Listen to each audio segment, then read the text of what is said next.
Ito guys, ngayon iihawin ko siya para ulam namin ngayon ng anak ko. Ayan. Nag-i-imbak na ako ng uling. Matanggal na yung apoy, pwede na.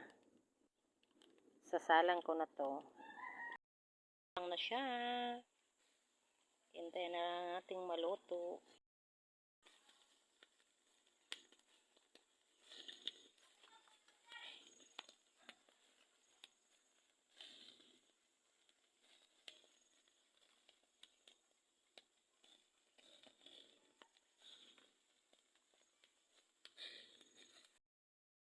Ready na para kumain kami ng anak ko. Kain na kami ng anak ko. Guys, eating time na po tayo. Ayan na po yung ulam namin, naluto na. Tara, let's eat.